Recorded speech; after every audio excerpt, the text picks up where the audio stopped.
आधी रात का समय था। रोज की तरह एक बुजुर्ग शराब के नशे में अपने घर की तरफ जाने वाली गली से झूमता हुआ जा रहा था। रास्ते में एक खंभे की लाइट जल रही थी। उस खंभे के ठीक नीचे एक 15 से 16 साल की लड़की पुराने फटे कपड़े में डरी सहमी सी अपने आंसू पोंछते हुए खड़ी थी। जैसे ही उस बुजुर्ग की नजर उस लड़की पर पड़ी, वह रुक सा गया। लड़की शायद उजाले की चाह में लाइट के खंभे से लगभग चिपकी हुई सी थी। वह बुजुर्ग उसके करीब गया और उसने लड़खड़ाती जबान से पूछा, तेरा नाम क्या है? तू कौन है और इतनी रात को यहाँ क्या कर रही है? लड़की चुपचाप डरी सहमी नजरों से दूर किसी को देखे जा रही थी।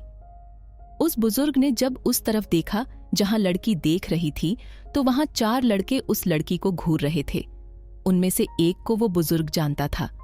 लड़का उस बुजुर्ग को देखकर झेप गया और अपने साथियों के साथ वहां से चला गया।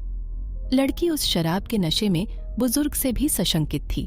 फिर भी उसने हिम्मत करके बताया, मेरा नाम रूपा है। मैं अनाथाश्रम से भाग आई हूं। वो लोग मुझे आज रात के लिए कहीं भेजने वाले थे।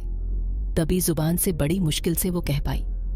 बुजुर्ग लड़की से कहता है, क्या बात करती है तू, अब कहाँ जाएगी? लड़की ने कहा, नहीं मालूम। बुजुर्ग ने कहा, मेरे घर चलेगी? लड़की मन ही मन सोच रही थी कि ये शराब के नशे में है और आधी रात का समय है।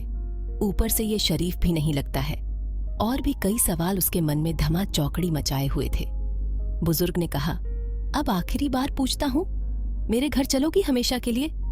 बदनसीबी को अपना मुकद्दर मान बैठी गहरे घुप अंधेरे से घबराई हुई सब कुछ भगवान के भरोसे छोड़कर लड़की ने दबी कुचली जुबान से कहा, जी हां। उस बुजुर्ग ने झट से लड़की का हाथ कसकर पकड़ा और तेज कदमों से लगभग उसे घसीटते हुए अपने घर की तरफ बढ़ चला। वो नशे में इतना धुत था कि अच्छे से चल भी नहीं पा रहा था। किसी तरह लड़खड़ाता हुआ अपने मिट्टी से बने कच्चे घर तक पहुंचा और कुंडी खटखटाई। थोड़ी ही देर में उसकी पत्नी ने दरवाजा खोला और पत्नी कुछ बोल पाती कि उससे पहले ही उस बुजुर्ग ने कहा, ये लो, संभालो इसको, बेटी लेकर आया हूं हमारे लिए। अब हम बांझ नहीं कहलाएंगे। आज से हम भी औलाद वाले हो गए। पत्नी की आंखों से खुशी के आंसू बहने लगे और उसने उस लड़की को अपने सीने से लगा लिया।